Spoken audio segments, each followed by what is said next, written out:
Buenos días, ¿cómo están? Muchas gracias por estar acá con nosotros una vez más. Estos son los webinars que hacemos mensualmente de Black Toro de Global Investment. Siempre un gusto tenerlos. Como dicen los economistas clásicos, es imposible separar la economía de la política o tratar de hacer política sin entender la economía. Necesariamente una depende de la otra. Por eso, por tercera vez este año, ya lo tenemos muy bonificado. Claro, sí. Le luego a pantalla acá. Gran analista, para mí el mejor analista de geopolítica global, profesor en FIU, profesor en New York University, en distintos lados, con lo cual, digamos, un gran currículum.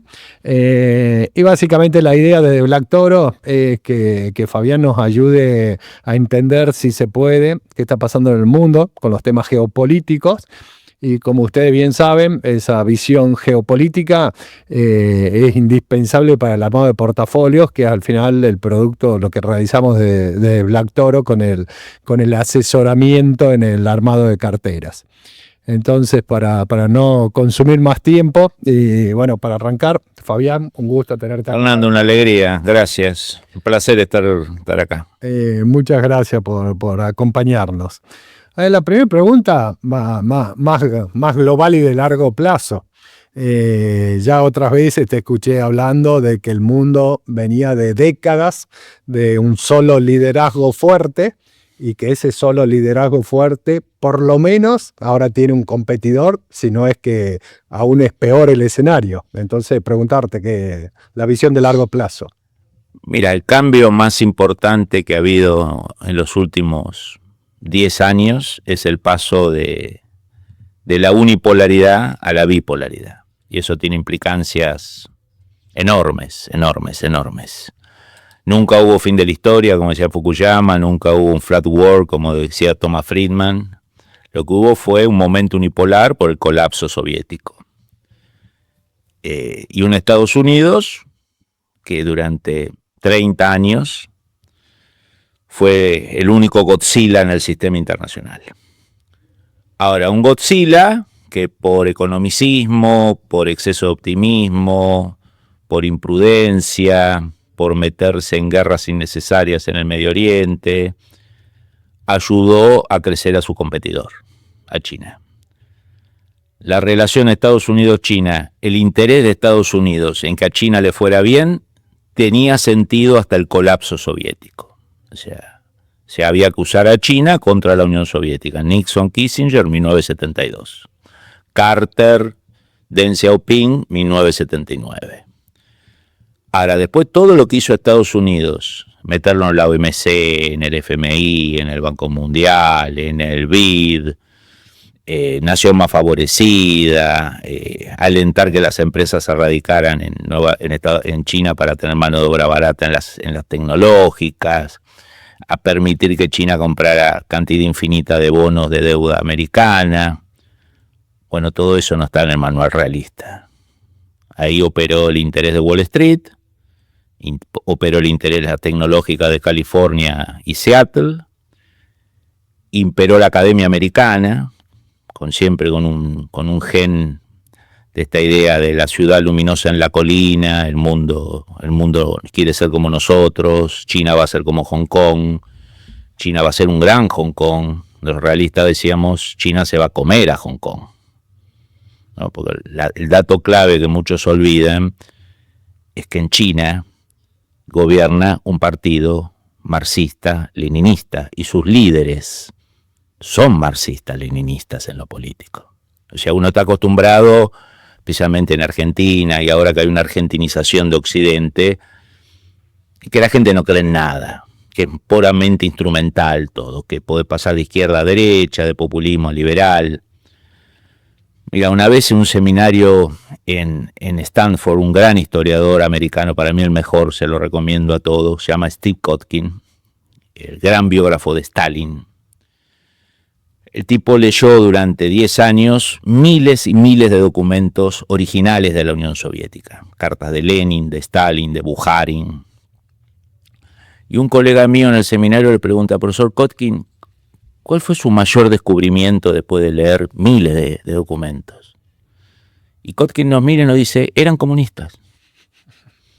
Entonces nos quedamos todos como diciendo, chocolate por la confirmado. Chocolate por la noticia. O sea, esa respuesta que parecía simple era profunda. Stalin era un sociópata, un asesino, era esto, era el otro, homofóbico, antisemita, pero era comunista. Él creía en la victoria final, creía en los escritos de Marx y de Lenin, digamos. Y acá lo que está pasando es que esto, como decía el otro día Kotkin en una entrevista en el Hoover Institute, guarda con China. Xi Jinping es comunista. Su entorno es comunista. No, esta idea de, bueno, ya no son más comunistas, porque tienen Apple, tienen Amazon. Capitalista. Claro, son como el intendente del conurbano, no pasa nada, son pragmáticos. No. Son comunistas, ¿no? Y lo que logró Estados Unidos metiéndose en Irak y perdiendo, en Afganistán y perdiendo, ahora en Irán y perdiendo, dándole una gran noticia a China, perdiendo tiempo y recursos. O sea, alimentó al dragón. Lo alimentó. Bueno, hoy el dragón es la segunda potencia mundial, tiene un presupuesto militar que debe estar en el real, no el anunciado. Debe estar en un 70% del presupuesto militar americano. Tiene el monopolio de las tierras raras con que se hace la tecnología moderna, incluyendo el armamento americano. El armamento americano necesita de tierras raras chinas, ¿no? Es un país que es clave en el precio del petróleo. El petróleo no se desbandó en los últimos meses porque China se abstuvo de comprar. Sí. ¿No? O sea, donde vos mires en el comercio de los alimentos, de la industria, de los autos. El otro día hablaba con un colega alemán. La industria alemana de autos está en una situación complejísima, porque entró la industria automotriz china. Ya en Argentina y en Miami vemos miles y miles de camionetas chinas. Nadie antes se compraba una camioneta china. No, claramente. ¿No? Y ahora, mirá, son más baratas, son mejores que las, ¿no? Entonces estamos en un mundo bipolar. Y esto tiene consecuencias enormes sistémicas. Porque en la bipolaridad vos tenés, en el mejor de los escenarios, una guerra fría. Que no es nada malo. Peor es una guerra caliente. Ahora, es fría en el escenario clave, como fue Europa en la Guerra Fría con la Unión Soviética y Estados Unidos. Al resto del mundo ardió. Guerras en el Medio Oriente, guerra India-Pakistán, India-China-India, la guerra de Malvinas, las guerras en Centroamérica, los golpes, los contragolpes, la dictadura, África. Entonces, vamos a un mundo donde China va a jugar sus cartas económicas, políticas. Por ejemplo, hoy China está ayudando a Irán contra Estados Unidos, ¿no? Entonces, en la Argentina y en América, Brasil, hoy, uno de los grandes problemas que tiene el gobierno de Brasil, que podemos retomar después, es la alianza explícita de Lula con China, y eso le genera inmenso ruido con Estados Unidos. Entonces empieza el tironeo económico, político, ideológico, estratégico, de dos gigantes, ¿no? Que te dan, por ejemplo, Argentina, el swap chino, el swap americano, ¿no? Sí. Bueno, ¿cancelo este? No cancelo ninguno. O sea, soy aliado de Estados Unidos, pero el que me compra soja es China. Tengo que explotar cobre, ¿qué empresas invito? Tengo que explotar litio, ¿qué empresas invito? ¿No? Entonces, y la bipolaridad implica el reinado a través de la geopolítica, no del cálculo económico. Ya no es dónde es más barato, dónde lo consigo más rápido. La economía se va a adaptar al mandato de la estrategia. La estrategia, ¿dónde es más seguro? Ok, ahí, y en línea con lo que estás planteando, este paso de un mundo unipolar a una bipolaridad, Claramente el tema siempre el político y el geopolítico es clave, y algo que nosotros venimos ya hace algunos años planteando, incluso en los mercados financieros, diversificaciones de portafolio. Absoluto. Digamos, lo que antes era el refugio de valor, bueno, el tesoro americano, el dólar, bueno, se empieza a ver que los últimos años, post pandemia, uno podría decir, bueno, ojo, porque se empieza a ver mucha demanda de deuda corporativa en vez de soberana de desarrollados, cuidado, porque se empieza a ver un emergente que, a pesar que las tasas en países desarrollados son elevadas, emergente viene recortando tasas. Una América Latina también favorecido en ese contexto, digamos, pero ya, Fabián, me abriste un montón de temas para arrancar.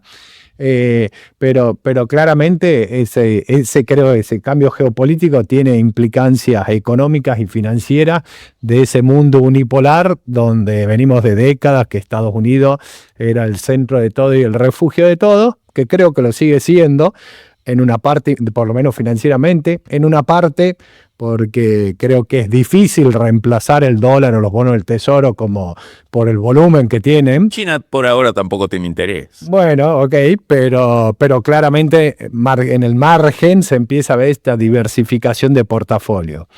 Un tema clave y que creemos que lo que viene pasando desde principios de año en el mundo va al ritmo de el precio del petróleo, claramente por la decisión de Estados Unidos, que alguna vez dijiste, no mal asesorado, sino sin escuchar el asesoramiento, de atacar a Irán.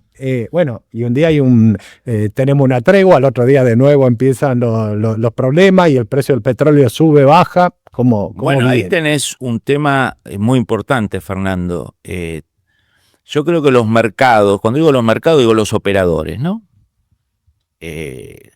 Por edad, se criaron, nacieron y estudiaron en la era unipolar. Entonces tienen la idea de que no va a haber grandes catástrofes estratégicas. Esta idea, bueno, hay guerritas, Afganistán, Irak.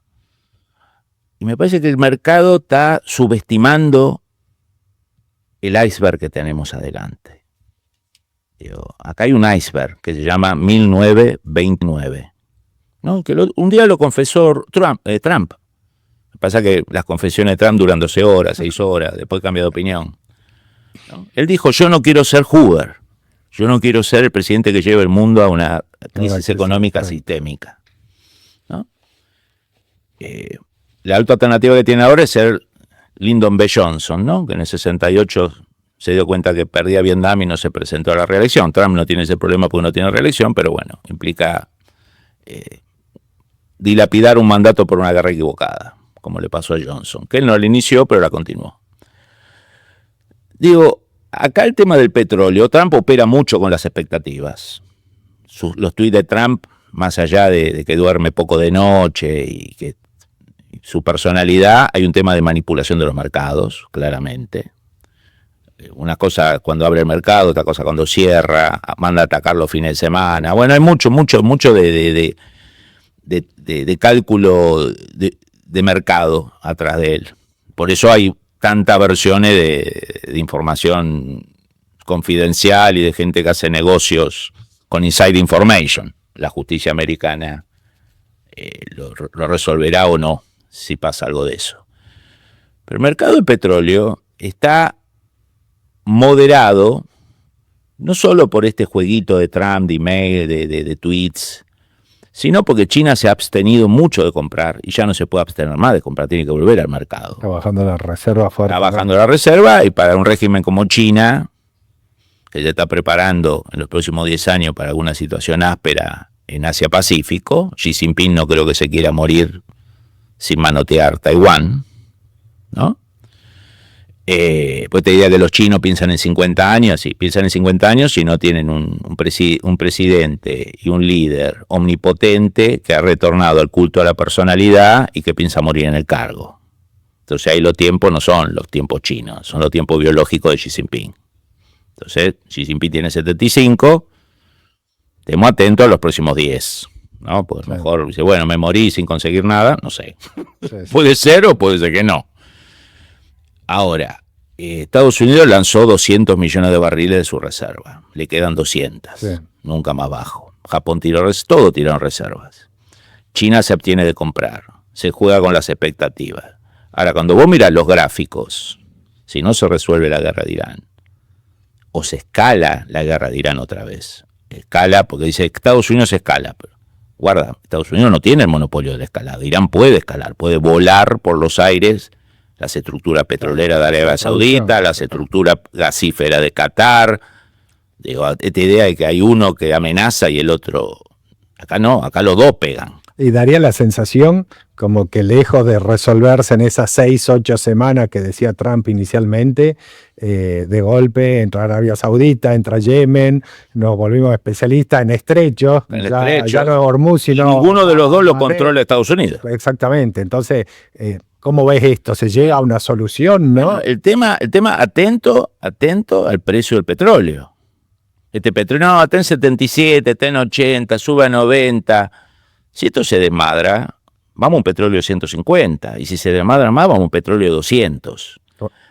Y esa zona no solo es importantísima en gas y petróleo, es importantísima en fertilizantes. Claro. Es importantísima en aluminio, que ya recibió un impacto enorme a partir del 28 de febrero. Entonces tenés alimento, tenés aluminio, tenés gas, tenés petróleo. No te tengo que contar a vos el efecto que todos esos productos tienen en la economía mundial.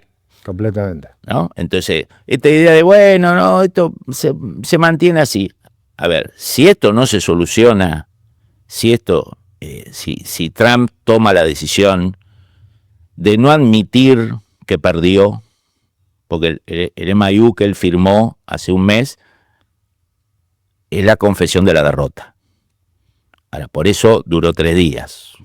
Okay. ¿No? Porque, o sea, no lo pudo sostener. Psicológicamente no lo podía sostener. Entonces, si acá, por decisión política, interna, de sentimientos, de humillación, Trump escala nuevamente la guerra, vamos a una crisis sistémica muy importante. Probabilidad, 30%, 25%, 35%. Ahora, el mercado se tiene que preparar para eso. Pues yo hablo con operadores en Estados Unidos, en otros países. Bueno, esto sigue, sube a 90, baja 80, vuelan 2 cosas, vuelan 3. Cuidado. Ahí, esto no es Vietnam, no va a durar 10 años.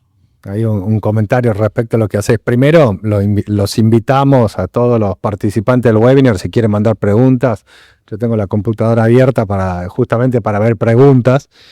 Así la que quieran mandar, la iremos tratando de responder. Ahora nosotros también de Black Toro, y hablando con vos y todo esto, vemos esos escenarios y siempre en el armado de portafolio, y quizás por esta unipolaridad y cómo se vienen desarrollando los mercados, todo el mundo piensa en rentabilidad y nadie en seguridad. Ve exactamente lo que en el mercado uno diría, che, el control de riesgo, ¿cómo controlamos los riesgos? Y uno siempre dice, tan importante como la rentabilidad es el control de la en esta etapa, en estos meses de acá a fin de año, yo creo que las armados de cartera tienen que tener, en el ámbito militar lo llamo control de daños, ustedes lo llaman control de riesgo, pero hay que aumentar ese porcentaje. Bueno, completamente, pero creo que es importante, dado el contexto geopolítico, esta idea de decir, sí, es importante la rentabilidad, pero también es muy importante la rentabilidad dejala para cuando se despeje un poco la tormenta, ¿no? Bueno, por ahí. Así como estaba planificando ir a la playa cuando llueve granizo y a rayo, digo, prepara la malla, prepara pero por ahora que no te pegue el rayo. Y en este tema también es como que ya no se habla tanto, aunque de vez en cuando aparece, la guerra de Ucrania, que era otra guerra que estaba resuelta en teoría, que Rusia rápidamente la resolvía. No está nada resuelta. A ver, la guerra de Ucrania es una guerra que impactó masivamente en el mundo del gas y del petróleo. Fue de un impacto sobre Europa. Europa en crisis, como está con serio problema de bajo crecimiento o decrecimiento, es el 18% del PIB mundial. Sí, completamente. Entonces, si ese pedazo del mundo tiene problema, bueno, varios tienen problemas. Digamos, si la economía alemana tiene problemas, varios tienen problemas. Entonces ya el mundo, básicamente Europa y el mundo, recibió un cimbronazo de gas y de petróleo. Nos beneficia a nosotros, por ejemplo. Bueno, sí, América Latina beneficiada. Entonces, después de esta guerra, que no está cerrada y que puede escalar, y que puede escalar. Acá esta idea que hay ahora en Occidente, no, con los drones vamos a humillar a los rusos, los vamos a poner contra la pared. Siempre recordar que Rusia tiene 6.000 cabezas nucleares y que si Rusia se siente humillada, va a ser un gesto de fuerza, que no cambia el curso de la guerra, pero la explosión de un ordigno, me sale un italiano, de una cabeza nuclear táctica en las estepas ucranianas va a generar un efecto en el mercado y en el sistema internacional, ¿no? Entonces, la guerra de Ucrania hay que mirarla con mucha atención, porque los drones pegan en Moscú, pero el Pac-Man ruso en tierra sigue avanzando, ¿no? Okay. Y ya le cerró el puerto de Odessa, que es el puerto de comercio de Ucrania. Digo, miremos los drones, miremos cómo vuelan las refinerías rusas, pero cuidado con esta idea de esto viene fácil, los ucranianos van a ganar. Es una guerra abierta que puede empeorar muy seriamente. Probabilidad 20%, 30%, pero puede empeorar. Pero tanto en Ucrania como en Irán estaba la percepción yo creo que generada por las fuerzas militares, con anuncios explícitos y la expectativa creo que también del mercado, que eran conflictos que se resolvían rápidamente, que eran cuestión de semana y se resolvía y duran en el tiempo. Bueno, la gran equivocación de Putin. Bueno, acá Putin pensó que era una guerra de 3 semanas en el 22 contra Ucrania y Trump pensó que era una guerra de 3 semanas contra Irán. Bueno, llevamos 4 años y medio de la guerra de Ucrania y seguirá, al menos hasta fin de año de entrado el próximo, y la de Irán no está para nada cerrada. Es más, lo que hoy se habla de negociación, ayer J.D. Vance, que es la mente más racional en la Casa Blanca hoy, por eso creo que Trump no lo va a ayudar mucho a llegar a la presidencia, dijo, son negociaciones muy difíciles, muy trabadas, pero hay que avanzar, ¿no? Ahora, cuando vos mirás la negociación, no es una negociación Estados Unidos-Irán, es una negociación Irán-Omán sobre el estrecho, o sea, estamos negociando algo que no era un problema el 28 de febrero. El 28 de febrero el estrecho de Hormuz era de libre circulación, Irán no atacaba a nadie, no cobraba un peso. O sea, hoy el gran resultado que podemos tener para calmar los mercados es resolver un problema que no estaba el 28 de febrero. Del tema nuclear ni se habla, el uranio enriquecido ni se habla. Cuando se resuelva lo del estrecho de Omán, Irán no va a aceptar, el del estrecho de Hormuz no va a aceptar hablar de lo nuclear todavía. Va a decir, che, yo tengo fondos congelados en Occidente. ¿Me los devuelven?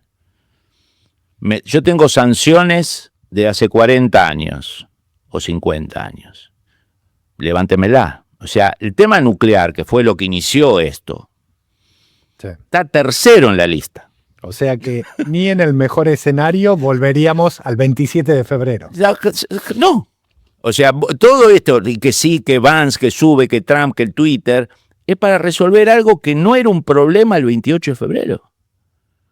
O sea, y después va a venir el tema de sanciones, va a venir el tema de resarcimiento económico, y al final el tema nuclear. Entonces vos hiciste una guerra.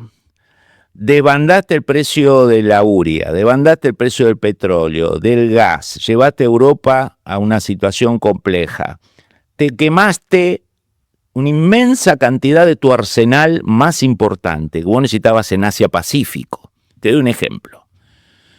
Japón se está rearmando fuertemente. Y ya hay un debate si tengo la nuclear o no tengo la nuclear, incipiente, pero está.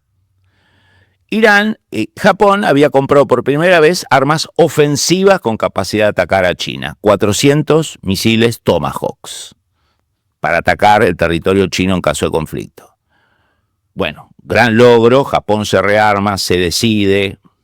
Estados Unidos le dijo, no te lo puedo vender porque me lo tengo que quedar yo para la guerra de Irán. ¿Cuándo le van a entregar a Japón esos misiles? Sin fecha, ¿no? Entonces, Corea del Sur está en un lugar complicado, pobre Corea, ¿no? Muy importante económicamente, en chip, en tecnología. Bueno, si hay un lugar que necesita misiles antibalísticos, Corea del Sur. Los THAADs, los más sofisticados misiles antibalísticos de Estados Unidos. ¿Qué hizo Estados Unidos? Le dijo a Corea, mira, te saco los THAADs y me los llevo a... ¿no? O sea, vos... este es un tema también para los inversores. La industria de defensa, por ejemplo en Alemania, ¿cuál es la solución que está viendo Alemania a la crisis automotriz? La industria de defensa. Digamos, Volkswagen por primera vez desde el 45 va a producir armamento. Rheinmetall producía 70.000 municiones de 155, ahora produce 2 millones. ¿No? Ahora, en Occidente, ¿qué encontrás? Industria de defensa americana, que va a tener un cambio radical y eso a los inversores le puede servir. La industria de defensa americana en los últimos 30 años fue boutique. Muy sofisticado, poca cantidad. Bueno, lo que se demostró es que eso no sirve más. Entre la guerra de los 12 días del año pasado para proteger a Israel, entre la guerra de Irán, Estados Unidos consumió la mitad de sus misiles Patriot, que son misiles antibalísticos, que tenía en el arsenal. O sea, vamos a un Estados Unidos que se está replanteando la industria de defensa. Y están apareciendo empresas chicas, medianas, que ofrecen cosas más baratas, digamos, menos sofisticadas, pero a menor costo. Entonces acá hay una revolución y vos sabés lo que implica la industria de defensa en Estados Unidos. Sí, ¿no? Por eso ahí vamos un poco a mercado, ¿sabes? De varias de las cosas que está planteando, acaban llegando muchas preguntas, despierta mucho interés todo el tema, como bien sabés, Fabián. Primero, la sube del precio del petróleo generalmente se plantea recesiva. Uno diría inicialmente depende, hay claramente países y sectores afectados, el importador y el consumidor de energía, que tiene una baja elasticidad, con lo cual cuando te sube el precio 20% no podés bajar el consumo 20%, entonces el consumo en esos países se ve afectado. Ahora hay otros sectores que son ganadores o otros países ganadores que habrá que ver si gastan o no. Estados Unidos está batiendo récord de exportación de petróleo. Exactamente, yo creo que es el claro ejemplo y una economía americana resiliente que sigue creciendo por arriba del potencial, tasa de desempleo muy baja, una Europa mucho más golpeado. Mucho. Asia. Bueno, exactamente. Ese es uno de los impactos. El otro es el impacto, la suba del precio del petróleo, un cambio de precio relativo, pero podría volverse inflacionario si se empiezan a corregir todos los precios al nuevo precio del petróleo. Y ahí empieza un tema que es qué hacen los bancos centrales con su tasa de política monetaria. Y en la medida que los bancos centrales empiezan a mover su tasa de política monetaria, generan diferenciales de tasa, flujo de capitales y monedas que se aprecian y se deprecian. Y yo creo que esto es importante para entender también parte, después hablaremos de América Latina, pero qué viene pasando en América Latina, salvo aquellos países, fundamentalmente Colombia o Perú, que tuvieron procesos electorales con resultados de gobierno más pro mercado, de manera medio inesperada, sobre todo en Colombia. Pero se vieron, yo diría, los últimos 2 meses proceso de depreciación de moneda y en realidad está explicado por esto que subió la expectativa de tasas de la Reserva Federal, generó flujos de ingresos de capital de Estados Unidos, eso apreció el dólar y la contraparte de la apreciación del dólar es que todo el resto del mundo se deprecia. El pedido de Trump de baja de tasa lo mató él mismo el 28 de febrero. Bueno, completamente. A ver, nosotros tenemos una postura ahí, claramente la tasa corta depende de lo que hace la Reserva Federal, la tasa media de la expectativa de lo que va a hacer la Reserva Federal, ahora la tasa larga, y por ahí está bueno para introducir acá todo, el ejemplo de Japón, la tasa larga depende de qué es lo que te pasa con la situación fiscal, con el nivel de deuda, con la dinámica de esa deuda. Y de nuevo, estamos en un mundo en el cual lo que se llama los países desarrollados, la tasa de 10 años, Estados Unidos en niveles arriba de 4,50 y el resto, Alemania, Japón, Reino Unido subiendo de manera sostenida. Y ahí un tema importante y que estos días empezó de nuevo a hacer ruido, es el tema japonés. Un Japón que está con presiones inflacionarias, que empezó a subir su tasa de política monetaria, que cuando subió la tasa de política monetaria empezó el riesgo a la reversión del carry, esto de tomar deuda en yenes, vender los yenes e invertirlo en el resto del mundo. Que está aumentando masivamente su gasto militar. Exactamente, y lo mismo que Alemania. Entonces empezamos a ver dinámicas fiscales que empiezan a ser preocupantes, porque un Japón con una ratio deuda PBI de 250%, hay mucha intrasector público, con lo cual se calcula 100 o 120% de deuda neta de la intrasector público. pero cuando la tasa era 0 era una cosa, con la tasa al 3%, y ya tenés 6-7 puntos solo de intereses por año.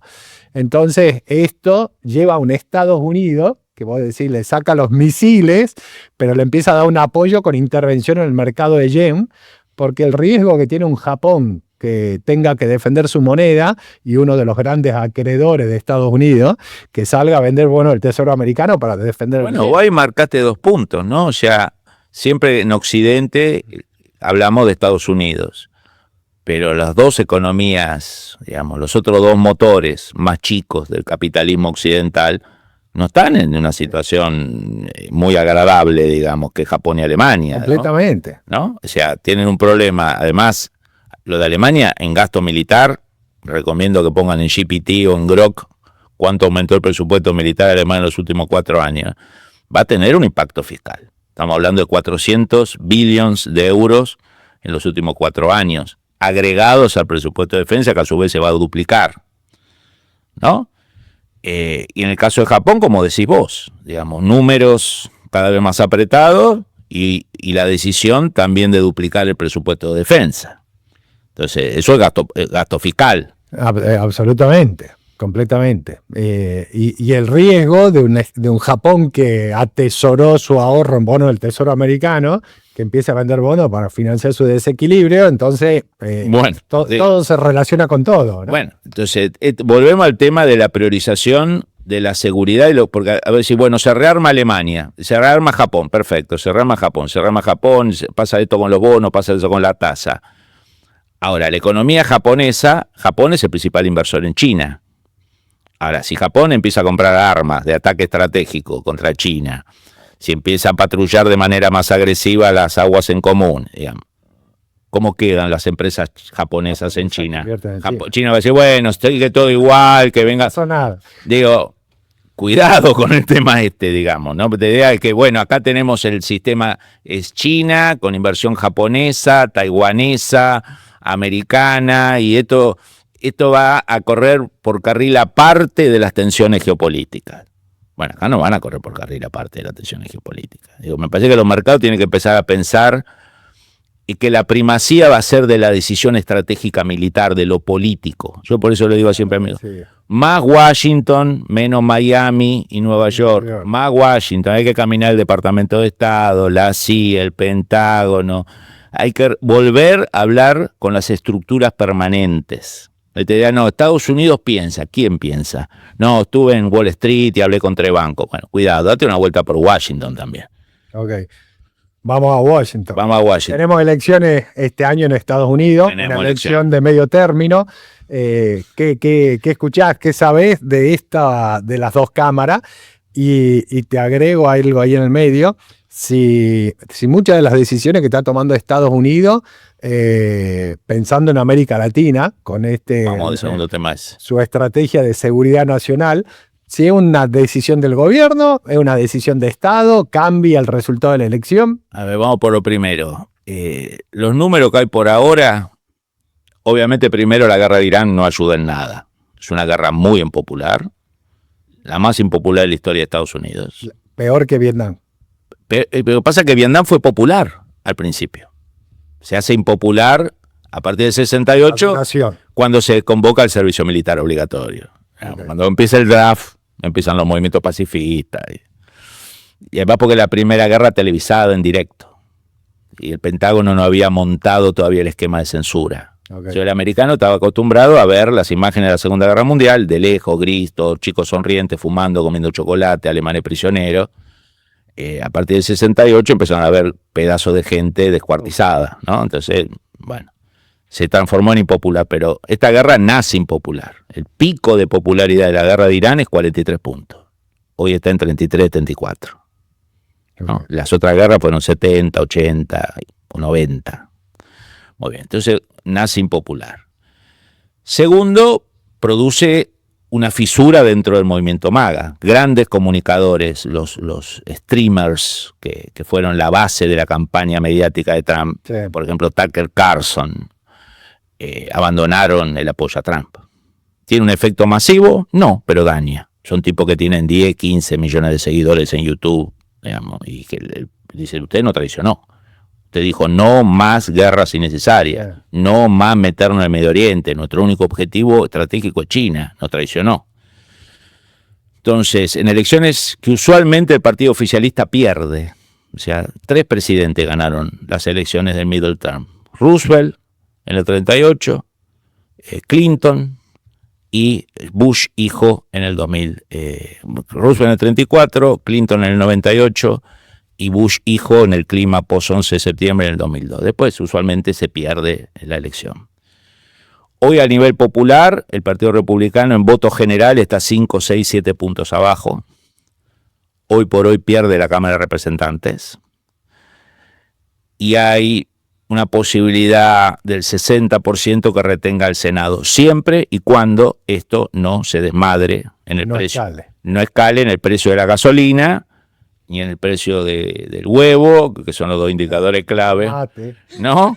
Digamos, el indicador, yo tengo un amigo en la Universidad de Columbia que hace el indicador huevo. Relaciona el precio del huevo con los resultados electorales. El primero que me lo mandó le dije, déjame de jorobar. Bueno, Sebastián, no voy a dar el apellido. Y después cuando empecé a ver la correlación, más respeto por la correlación entre el precio del huevo y las elecciones. Pero hoy por hoy pierde a nivel popular, pierde la Cámara de Representantes y conservaría el Senado, siempre y cuando no se desmadre el conflicto de Irán y esto tenga un efecto masivo en las gasolineras, en las groceries y todo eso, ¿no? ¿Esto es el fin de la administración Trump? No. Trump va a seguir teniendo amplios poderes de guerra, va a seguir teniendo amplios poderes. Por ejemplo, el swap argentino, la renovación es en octubre, con las cámaras actuales, cosa que no viene bien, digamos, ¿no? Porque no va a ser las cámaras con la nueva representación. O sea, el swap que nos dio el tío Bessent se tiene que tratar en octubre. Ahora, entonces, ese resultado. Tema América Latina, no. O sea, Trump obviamente es una administración con mucho latino de Miami. Sí. Hay 12 personas, su jefa de gabinete, que ahora va a renunciar por temas de salud, Rubio, Landó, Waltz, son gente muy ligada a América Latina, muchos de ellos hablan español, han viajado 1000 veces acá. Rubio no solo es secretario de Estado, sino consejero nacional de seguridad, conoce al dedillo a América Latina porque como presidente de la Comisión de Relaciones Exteriores del Senado se cansó de viajar a Argentina, a Brasil, a Chile, conoce a todos. Entonces, un gobierno particularmente focalizado en el hemisferio americano, pero no es un fenómeno de la administración Trump. Estados Unidos, cada vez que siente una amenaza externa, la Alemania nazi en los 30, la Unión Soviética en los 60 y 70, y ahora China, su prioridad es consolidar su control del hemisferio americano, siempre. Y de una política de Estado. De Estado, lo que ellos llaman la gran estrategia. Roosevelt lo llamó la política del buen vecino, Kennedy lo llamó la Alianza para el Progreso, Trump, conociendo a Trump, lo va a llamar doctrina Trump, digamos, no creo que haya mucha variedad, digamos, ¿no? Es usar todos los instrumentos. Swap a la Argentina, sacarlo a Maduro y a la esposa por la ventana, sancionar a los funcionarios de Boric porque hacen el cable de conexión de internet Valparaíso-Hong Kong, sacarle la visa a 8 jueces pro Lula en Brasil, sacarle la visa a ministro de Lula, sacarle la visa a la embajadora de Brasil en Washington ayer, sacarle la visa a Cristina y a Máximo Kirchner, digamos. Estados Unidos va a usar sanciones, o sea, pero es como que aranceles. Estados Unidos los últimos 2-3 años empezó a jugar mucho más fuerte. Mira, lo mínimo que te va a hacer Estados Unidos es sacarte la visa. O sea, si vos jugás con los chinos, si vos jugás contra gobiernos que a Estados Unidos le interesa, que eso fue particularmente evidente entre agosto y octubre del año pasado. Sí. En la Argentina, cuando el lobby devaluador, más aquellos que piensan que el 2001 se repite cíclicamente, digamos, yo hablé con varios que estaban ahí en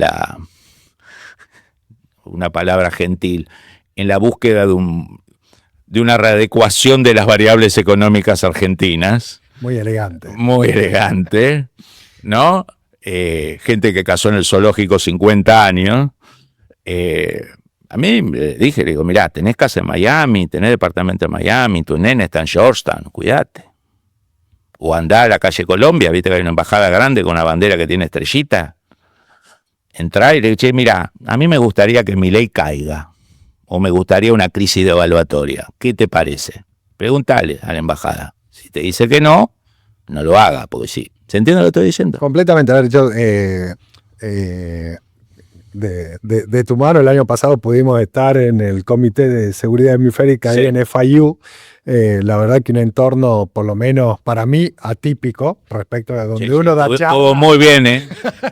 Esto es algo distinto, pero claramente un Estados Unidos asertivo. Y pensando en decir qué tengo que hacer con América Latina por un tema de seguridad nacional de los Estados Unidos. Total. No es un tema de beneficencia para América Latina, sino un tema de USAID, de vacunación, no. El tema, Estados Unidos percibe a China penetrando económica, política, ideológicamente en América Latina. ¿Y qué busca Estados Unidos? Neutralizar la influencia china. ¿Para qué? ¿Cuál es su beneficio?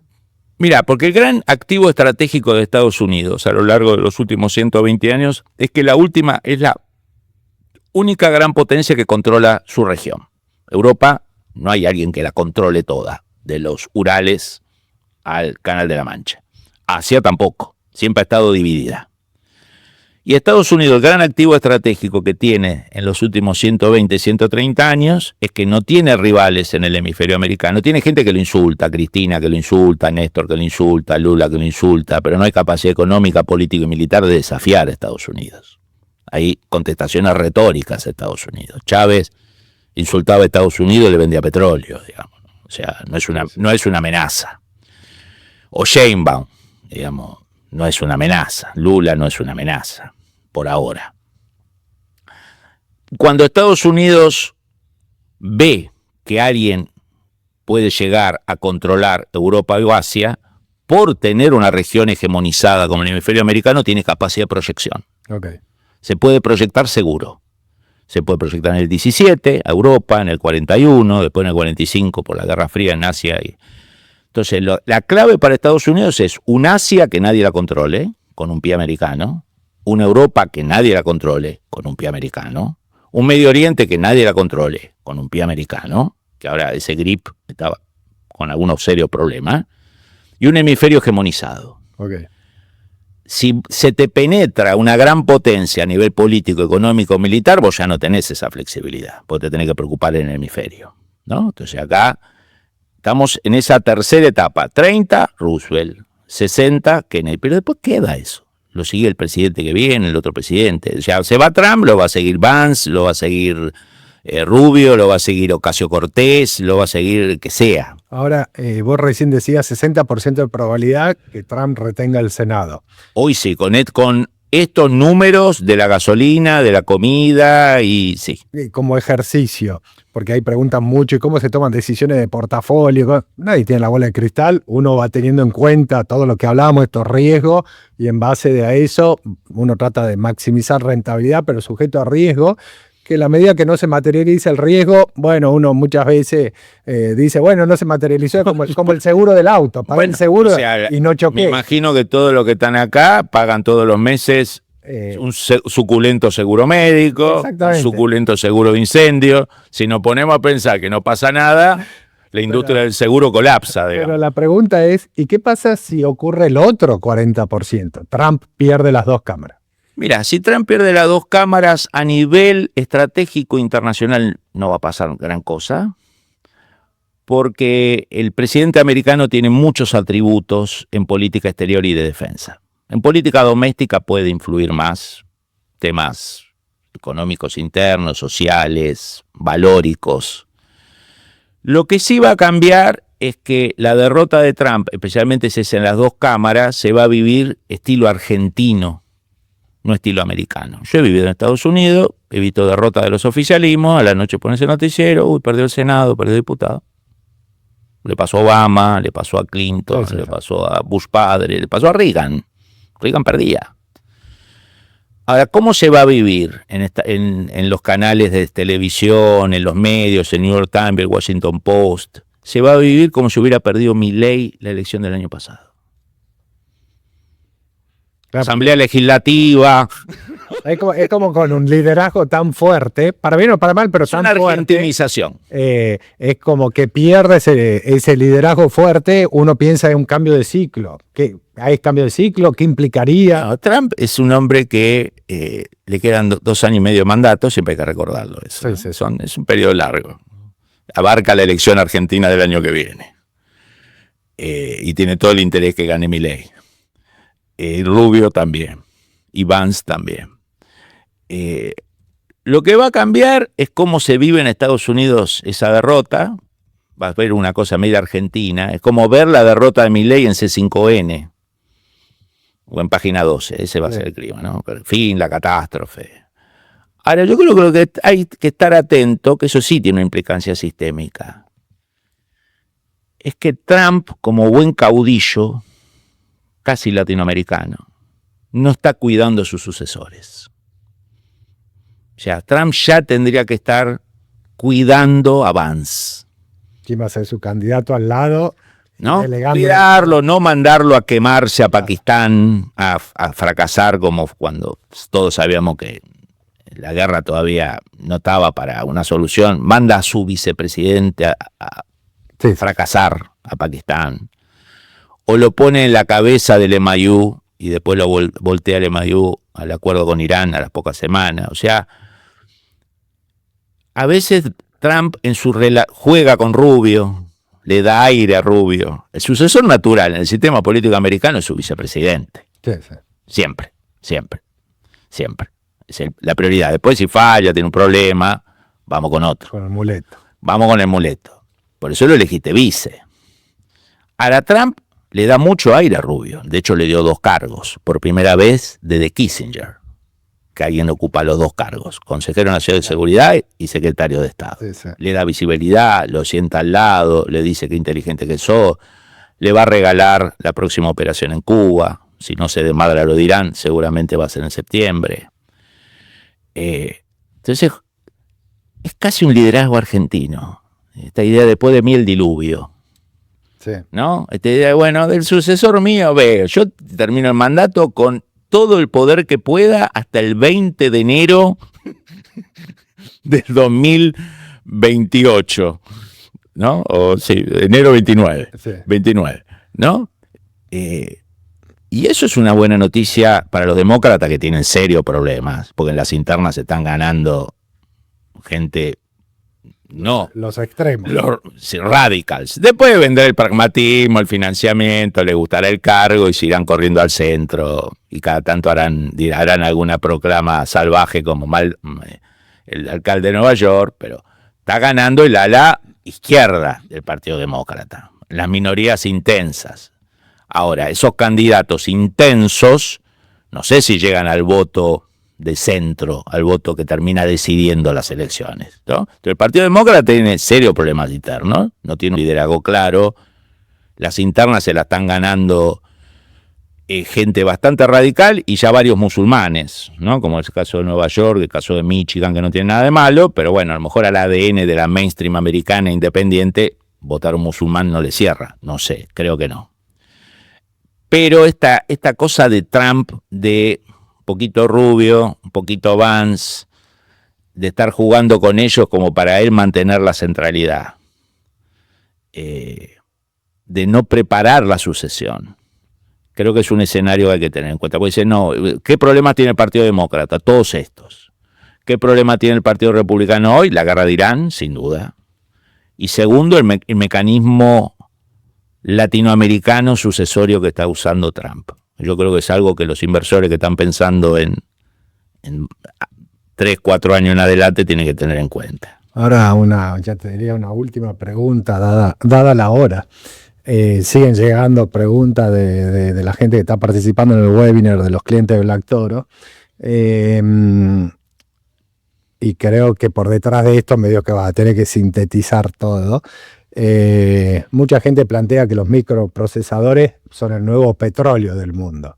Y claramente el tema geopolítico, dónde produzco, a quién le vendo, de dónde me abastezco, todos los impactos industriales, porque ahora ya lo tenés no solamente en productos muy sofisticados, sino una heladera, depende de un microprocesador para lavarropa. Lavarropa, claro, la crisis sería enorme. ¿Cómo juega todo el mercado de microprocesadores con la geopolítica, que creo que puede ser, o gente que dice es el nuevo petróleo por lo estratégico, ¿no? Mira, yo creo que Estados Unidos está en el desafío de recuperar capacidades en varios planos. Estados Unidos no se va a volver a industrializar. Imposible. Es una estupidez. Ahora, lo que sí, por ejemplo, a los inversores, industria de astilleros navales, van a resurgir. Estados Unidos va a lanzar, ya lo lanza, una fuerte campaña de construcción naval, civil y militar en Estados Unidos y buscando astilleros, por ejemplo, en Corea del Sur, en Japón, en Italia, ¿no? Ahí va a haber todo un tema de recuperar capacidad de construcción naval, muy importante. Y todos los materiales ligados a la construcción naval, sí, ¿no? Aluminio, etc. El otro elemento importante es la producción estratégica de aluminio en Estados Unidos. En caso de guerra, los aviones se hacen con aluminio, no podés comprarle a China porque estás en guerra con China. Entonces, ciertas cosas básicas, Estados Unidos las quiere en Estados Unidos y en zonas seguras de Estados Unidos. Y ahí entra América Latina también. América Latina entra, como claro. Proveedor de materiales. Entre Brasil, Argentina, ¿no? Bolivia, Perú. Bueno. Otro punto complicado, el de los microchips. El 5% más sofisticado lo resolvió en parte porque a Nvidia de Taiwán le invitó a abrir una fábrica igual en California. O sea, si vuela la fábrica Nvidia en Taiwán, que produce los chips más sofisticados del mundo, hay una igual en California. Y Estados Unidos ya aclaró que antes que China desembarque, vuela la fábrica de Taiwán, digamos, en un anuncio muy... que debe haber todos los taiwaneses lo deben haber tomado con mucho cariño, digamos, ¿no? El otro tema, gran vulnerabilidad, que fue lo que le permitió a Xi Jinping cortarle las piernas a Trump cuando Trump lo amenazó con aranceles, que es el tema tierras raras y su procesamiento. O sea, el último encuentro que parecía de Hansel y Gretel entre Xi Jinping y Trump, sí, que pasó de la amenaza a ese acuerdo donde estaba todo bien, es porque Estados Unidos, China le cantó el quiero vale 4. Dijo, vos me pones el tema de los aranceles punitivos, yo no te vendo 1 miligramo de tierras raras más. Entonces ahí Estados Unidos tiene un gran desafío, tiene una ventana de tiempo donde tiene que conseguir tierras raras, está buscándola en todos lados, incluyendo la Argentina. En Ucrania, está firmando convenios con 4 países del mundo, tiene algún tipo de tierras raras y para su procesamiento. ¿Lo puede hacer? Creo que lo puede hacer. Ahora, ¿lo puede hacer inmediatamente? No. Por lo tanto, vamos a estar en 3, 4, 5 años con una China que es monopólica en la producción de los 17 minerales que son claves para toda la industria, para toda la tercera, cuarta, quinta revolución industrial, ¿no? Y el último punto, que es la gran competencia tecnológica, la competencia soviética de Estados Unidos fue el espacio. El primer satélite, el primer astronauta. Bueno, acá la gran competencia va a ser la inteligencia artificial, su uso civil y militar. Gran debate, porque Estados Unidos, lo que vamos a ver ahora, y ya lo vemos, es un Estado que se quiere meter en las empresas de inteligencia artificial. Ya no son más libres pensadores, genios que venden un producto. Un commodity que usa. No un commodity, es como el acero en la Segunda Guerra Mundial. El Estado tiene un rol. Yo estoy metido en el board, yo digo para dónde va. No es todo ganancia y lucro para los accionistas. Esto es lo que le pasó a Anthropic, cuando el Pentágono dijo, yo quiero usar Anthropic para eso, y el dueño de Anthropic dijo, es inmoral. No, mira, papi, yo te financié, o sea, lo voy a usar, ¿no? Y tener la interna entre los talibanes, que quieren luchar contra China y darle todos los recursos al Pentágono, a la CIA, a la NSA, que es nuestro nuevo conciudadano Peter Thiel, y después Anthropic, que tiene una cosa más moralista, más, por eso se sentó con el Papa hace unos meses a presentar la encíclica del Papa sobre inteligencia. Sí. Es un mensaje a Washington, digamos, ¿no? Soy el genio loco humano. Moral. ¿No? Entonces ahí, y el otro elemento, que no escucho poco hablar de eso, pero se viene con todo en la industria civil y militar, que es lo cuántico, la computación cuántica, que va a tener impactos enormes en lo estratégico militar. Por ejemplo, el desarrollo de la energía cuántica va a permitir detectar en el arte de la guerra los submarinos nucleares. Claro, sí, una revolución. Una revolución que es el instrumento secreto, clave de la tríada. ¿Dónde están? ¿No? O sea, entonces, lo cuántico y la inteligencia artificial. Y el último punto que me parece muy interesante, Fernando, es que como todo este mundo de las tecnológicas, nos acostumbramos a verlas como autónomas. O sea, Facebook, Instagram, las redes. Volvamos al origen. Internet nació de la intranet del Pentágono. Completamente. ¿No? Te dirán, bueno, Internet es de todo. No, no es de todo. Nació del Pentágono. Al Pentágono abrió un pedacito cuando terminó la Guerra Fría y se llama cargamos cosas en la nube. ¿Dónde está la nube? En los subsuelos de Arizona, Texas y zona seca de los Estados Unidos. Mando cosas a la nube. ¿No? Entonces esta idea de... Vamos a decir que no es la estratosfera. No, no es la estratosfera. ¿No? Entonces el tema de la militarización o la securitización de todos estos sectores. Inteligencia artificial, lo cuántico, una reindustrialización puntual en temas que le interesan a la seguridad nacional de Estados Unidos. Esta idea de vamos a hacer remeras otra vez en Chicago. No, Estados Unidos no va a hacer remera, va a seguir importando remera de Asia, ¿no? Entonces me parece que todos estos cálculos, sector por sector, al inversor le puede ser de interés. Bueno, un lujo, un millón de gracias. Gracias, querido. Un gran abrazo a vos y felicitaciones. Fabián. Muchas gracias. Bueno, muchas gracias a todos los clientes de Black Toro y a toda la gente que está escuchando el webinar este. Siguen llegando preguntas para Fabián, preguntas de estrategia de portafolio, cobertura, cómo armar. Bueno, el mes que viene, en nuestro próximo webinar, seguramente estemos hablando con nuestro equipo de inversiones más sobre estrategia de cobertura, qué es lo que estamos viendo y cómo estamos tomando los posicionamientos de nuestras carteras.